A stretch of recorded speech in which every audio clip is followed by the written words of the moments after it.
한 번쯤은 이 이름 들어보셨을 겁니다. 한 번쯤은 이 현수막 보셨을 겁니다. 그동안 많이 봐왔기 때문에 저 현수막입니다. 실종된 내 딸 송혜이를 찾아주세요.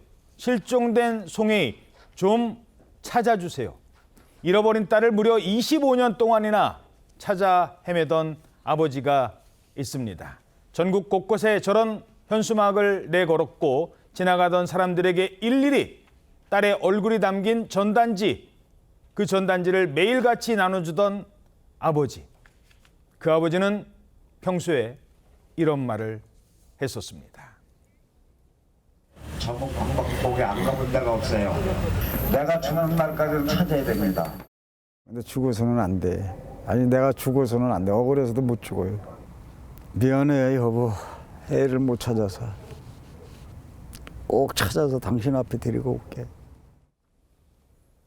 저렇게 간절하게 내 딸을 찾고 있었는데 많은 사람이 한두 번쯤 현수막을 봤을 정도로 끈질기게 포기하지 않고 찾아왔었던 아빠였는데 하지만 아빠는 끝내 내 딸을 만나지 못하게 됩니다.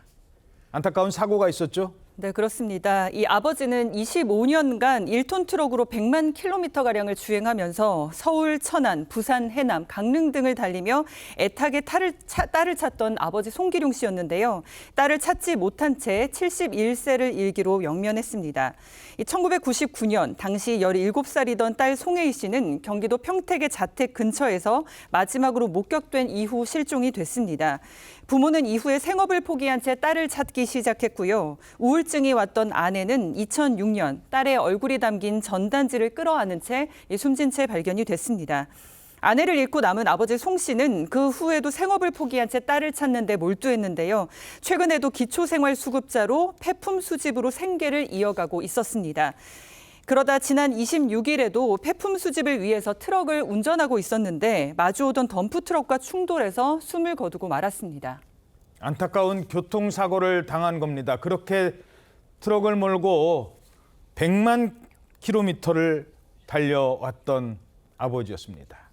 폐품 수집으로 생계를 이어가면서도 아빠의 희망은 오로지 하나였습니다. 딸 생각밖에 없었다고요. 예, 그 숨지기 직전까지도 딸을 찾는 현수막을 계속해서 제작을 했다는 거예요. 평소에 기초생활수급으로 이제 생활을 했었는데 그 생활수급비로 60만 원 정도가 들어오면 그중에 40만 원 정도를 현수막하고 전단지 제작하는 데 썼다고 합니다. 60만 원 들어오는데 40만 원을? 40만 원을 그렇게 쓰면서 계속 살아왔는데 숨지기 하루 전날에도 내가 지금 딸을 찾는 현수막을 많이 주문을 해놨는데 그거 찾아올 돈이 없다. 그 걱정을 했다는 거예요. 아이고. 그 소식을 전해 들은 실종자 가족 모임의 대표가 내가 이번에 월급 타면 그 돈으로 같이 그 현수막을 찾아오자라고 제안을 했었는데 그 새로 만든 현수막을 결국 보지 못하고 아버지는 그 다음 날 숨지고 말았습니다.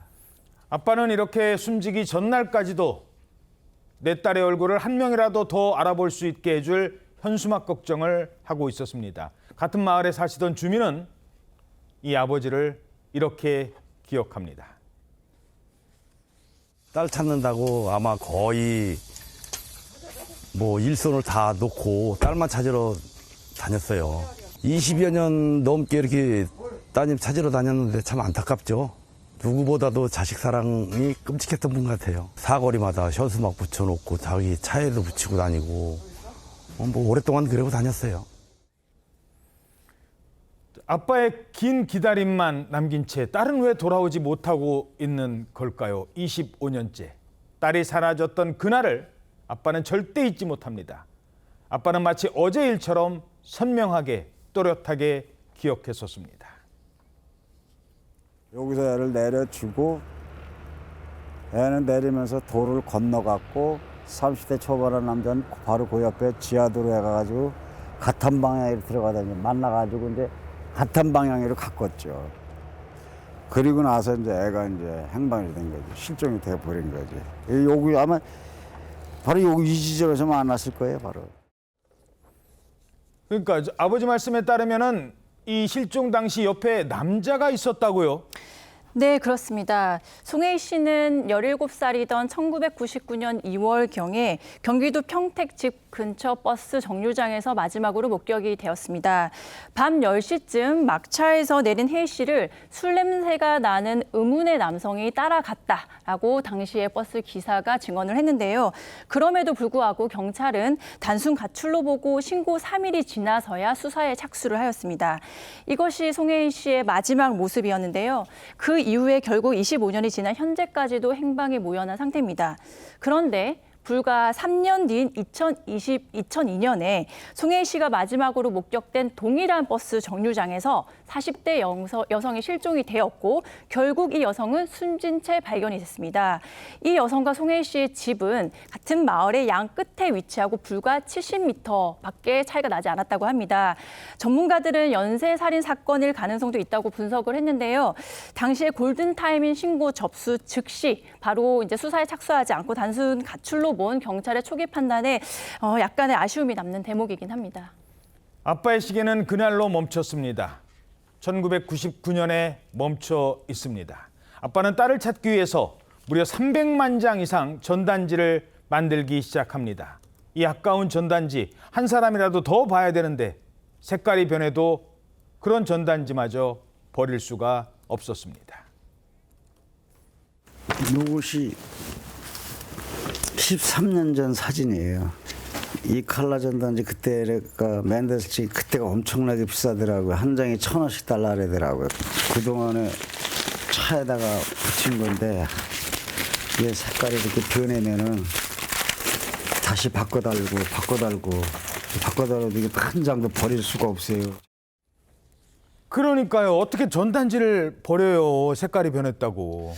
아빠는 현수막도 시간이 지나면 바꾸어 걸었답니다. 혹시나 내 딸 얼굴이 더러워 보일까 봐. 그리고 여름철 무더운 뙤약볕 아래에서도 겨울철 폭설이 내리는 중에도 곳곳에 현수막을 걸고 전단을 돌려야 마음이 편해져서 비로소 잠을 잘 수 있었다고 합니다. 그러다 지난 2012년경에 현수막을 걸다가 사다리에서 떨어지는 사고를 당합니다. 이 사고로 허리를 크게 다치면서 2차례 수술을 받았지만 결국 허리를 제대로 구부리지 못하게 됐습니다. 그럼에도 불구하고 아빠는 이런 몸으로도 현수막 걸고 전단 돌릴 때가 행복하다면서 전단을 버리더라도 보이지 않게 해주세요. 어떤 사람은 바로 구겨서 집어 던지고 어떤 사람은 씹던 껌을 거기다 뱉는데 저한테는 그게 마지막 희망입니다라는 말을 전했습니다. 그래서 지금도 길 가다 확인해 보시면 송혜희 양 찾는 현수막은요. 위에 걸려 있어요. 그냥 밑에 걸려 있는 게 없습니다. 왜? 내 딸 얼굴 더러워질까 봐. 딸을 찾기 위한 마지막 희망, 전단지와 현수막. 그 희망이 이루어졌더라면 죄송합니다. 아빠는 이미 이렇게 내 딸을 만났을 겁니다.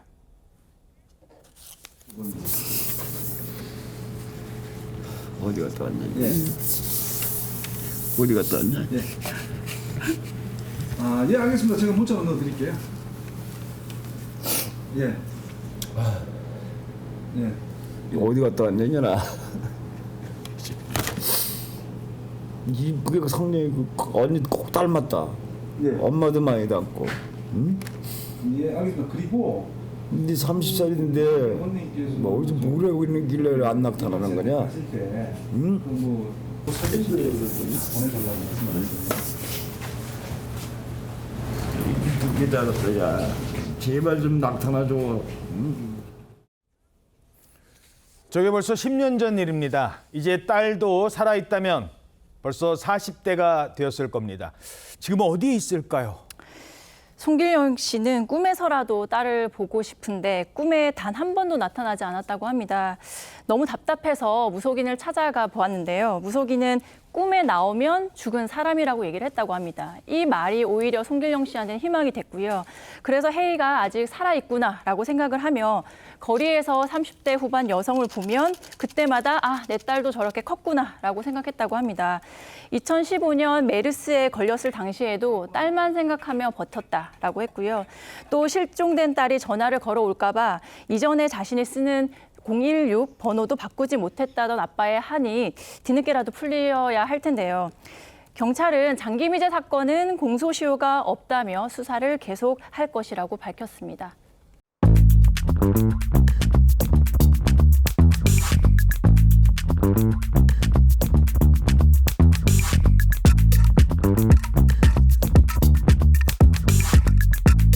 있습니다.